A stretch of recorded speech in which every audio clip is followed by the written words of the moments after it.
Dear student, आज का हमारा टॉपिक है मॉनेटरी पॉलिसी और monetary measures to control the problem. कौन सी प्रॉब्लम? एक्सेस डिमांड, जिसको इन्फ्लेशनरी गैप कहते हैं, एंड डेफिशिएट डिमांड, जिसको डिफ्लेशनरी गैप कहते हैं। देखो बेटा, ये दोनों ही हमारे लिए प्रॉब्लम है, हम इस चैप्टर में कर रहे हैं। एक्सेस डिमांड तब होती है जब एग्रीगेट डिमांड ज्यादा है एग्रीगेट सप्लाई से, और डेफिशिएट डिमांड तब होती है जब हमारी एग्रीगेट डिमांड कम है एग्रीगेट सप्लाई से, मतलब इक्विलिब्रियम लेवल से डिमांड कम है। तो ये दोनों ही एक इकोनॉमी के लिए प्रॉब्लम है। इसको सॉल्व करने के लिए हम लोग क्या करेंगे बेटा? Applications of the monetary instrument, मतलब मॉनेटरी पॉलिसी के अंदर गवर्नमेंट क्या करती है, क्या क्या इंस्ट्रूमेंट अडॉप्ट करती है। तो मॉनेटरी पॉलिसी में एक तो bank rate, through bank control किया जाता है क्रेडिट को। तो इसके लिए पहला है bank rate, repo rate are raised by the RBI. देखो बेटा, आरबीआई क्या है? हमारी कंट्री का सेंट्रल बैंक है। सेंट्रल बैंक है जो सारे बैंकिंग सिस्टम को संभालता है, मतलब सारे बैंकों ने कौन से रेट पर ब्याज पे देना है लोगों को पैसा। सारे कमर्शियल बैंकों का हेड कौन होता है? आरबीआई होता है। तो वो बैंक रेट और रेपो रेट को राइज कर देगा, बढ़ा देगा। अगर वो बढ़ाएगा, ब्याज पे महंगा पैसा देगा कमर्शियल बैंक को, तो कमर्शियल बैंक क्या करेंगे? आगे जो ब्याज पे पैसा देंगे इकोनॉमी में, वो भी महंगा देंगे। जब ब्याज का रेट ज्यादा हो जाता है तो हम लोग डिमांड बढ़ाते हैं कि कम करते हैं? हम सारे महंगे ब्याज की वजह से डिमांड कट कर देते हैं। हम सोचते हैं कोई बात नहीं, इस साल मकान नहीं बनाएंगे, अगले साल बना लेंगे। तो कट इन एडी, मतलब एग्रीगेट डिमांड कम हो जाएगी। तो जो एक्सेस डिमांड की हमारी प्रॉब्लम थी वो क्या होगी? सॉल्व हो गई। ये सारे मेजर हम एक्सेस डिमांड में अडॉप्ट करेंगे। नेक्स्ट है हमारा reverse repo rate is राइज्ड by the RBI. देखो बेटा, जब एक कमर्शियल बैंक के पास, जैसे एचडीएफसी है, एसबीआई है, जितने भी कमर्शियल बैंक्स हैं, यूको बैंक है, पीएनबी है, इन बैंकों के पास जितना सरप्लस पैसा पड़ा होता है, मतलब एक्स्ट्रा पैसा पड़ा है, अगर वो आरबीआई को डिपॉजिट कराते हैं, जिस रेट पे डिपॉजिट कराते हैं, मतलब एक बैंक के पास 1 करोड़ पड़ा है, तो वो किसको फालतू पैसा किसको जमा कराएगा? आरबीआई को जमा कराएगा। एक हिसाब से आरबीआई ने लोन ही तो लिया कमर्शियल बैंक से। तो जब जिस रेट पर ब्याज उनको देता है आरबीआई, इस केस में आरबीआई उनको ब्याज देगा, उस रेट को कहते हैं रिवर्स रेपो रेट। तो रिवर्स रेपो रेट बढ़ा दी, इससे क्या हुआ? बैंकों उनके पास जितना भी पैसा था, उन्होंने ज्यादा पैसा आरबीआई को जमा कराया। जब फंड ज्यादा चला गया तो lesser fund are use to CRR deposit in credit creation. जब वो ज्यादा लालच में आकर अपना पैसा आरबीआई को जमा कराते जाएंगे तो उनके पास कम पैसा बचेगा ब्याज पर देने के लिए, तो हमारी प्रॉब्लम सॉल्व होगी। वो कम देंगे पब्लिक को पैसा, मतलब कमर्शियल बैंक्स पब्लिक को पैसा कम देंगे, और तो क्या हुआ? एक्सेस डिमांड क्या होगी? कंट्रोल हो गई। नेक्स्ट है pursuing the policy of open market operation. Open market operation means क्या हुआ कि जो कमर्शियल बैंक्स हैं, देखो, securities are sold by the RBI to so liquidity. RBI क्या करता है? जितने भी डिफरेंट बैंकों के शेयर्स, डिबेंचर्स, कंपनियों के, कोई भी उसके पास शेयर डिबेंचर्स हैं, वो उनको सेल करेगा।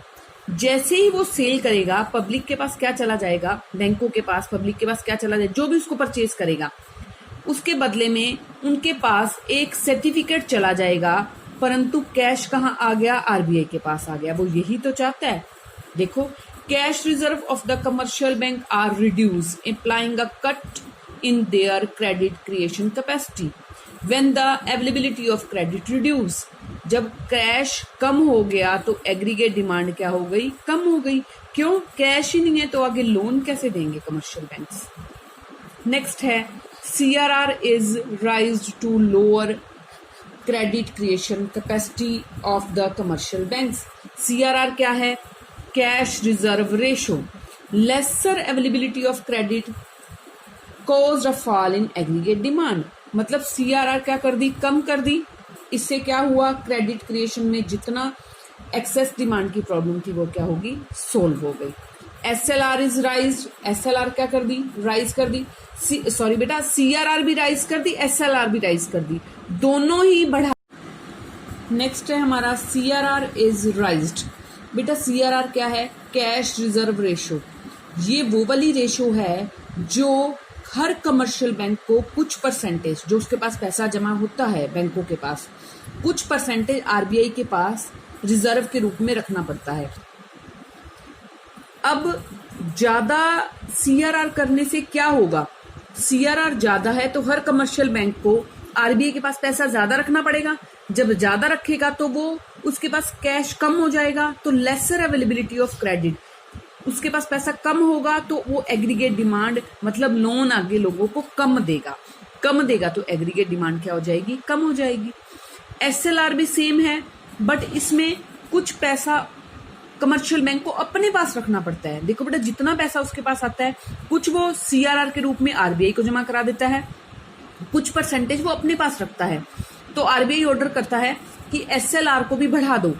अब एसएलआर अपने पास वो ज्यादा रखेगा तो आगे लोन क्या देगा? पैसा तो वही है, उसमें से मान लो 10% की बजाय 25% उसने अपने पास रखना है।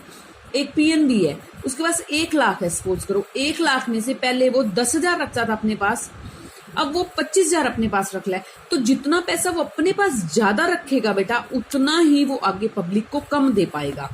सो एसएलआर बढ़ने से, सीआरआर बढ़ने से एग्रीगेट डिमांड क्या हो जाती है? कम हो जाती है, क्योंकि लोन कम देगा वो। मार्जिनल रिक्वायरमेंट, ये मिनिमम डाउन पेमेंट होती है बेटा। देखो, ये वो पेमेंट है, आपने लोन लेने गए तो आप जितने का लोन लेने जाओगे आपको उतनी अमाउंट का लोन नहीं मिलेगा।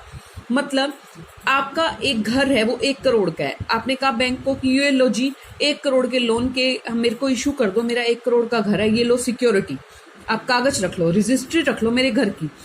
वो आपको 1 करोड़ के बदले 1 करोड़ का लोन नहीं देंगे, वो कहेंगे हम आपको 80,000 का लोन देते, 80 lakhs का लोन देते हैं। अब देखिए बेटा, 20 लाख का उसने गैप रख लिया बीच में, ये गैप ही होता है मार्जिनल रिक्वायरमेंट। मतलब वो उतना कम लोन देगा आपको। तो ये मार्जिनल रिक्वायरमेंट कब बढ़ा दी जाती है? जब एक्सेस डिमांड है। हमेशा एक्सेस डिमांड में ये सारे पॉइंट जितने मैंने करवाए हैं बढ़ा दिए जाते हैं, और डेफिशिएट डिमांड में सारे पॉइंट इससे अपोजिट कम कर दिए जाते हैं। अगर आपको एग्जाम में इतनी बात भी याद रहे, आपका एक भी पॉइंट रोंग नहीं होगा। नेक्स्ट है हमारा मोरल प्रेशर। बैंक क्या करता है? आरबीआई सारे बैंकों को मोरली समझाता है कि देखो एग्रीगेट डिमांड बहुत ज्यादा हो रही है, मतलब इन्फ्लेशन हो रहा है, महंगाई बढ़ रही है, आप हमारे साथ हेल्प करो और स्ट्रिक्ट पॉलिसी अडॉप्ट करो, मतलब लोन कम दो पब्लिक को। राशनिंग में क्या कर दिया जाता है? क्रेडिट की राशनिंग में इसमें भी लिमिट फिक्स कर दी जाती है डिफरेंट सेक्टर की, और बता दिया जाता है कि कहाँ एक्सेस डिमांड ज्यादा है और किसको कैसे उस सेक्टर में लोन कम दो। तो ब्रीफली हम कह सकते हैं, dear monetary policy is pursued to कम, प्रॉब्लम सॉल्व करने के लिए, एक्सेस डिमांड की प्रॉब्लम को सॉल्व करने के लिए monetary policy, dear monetary policy adopt की जाती है।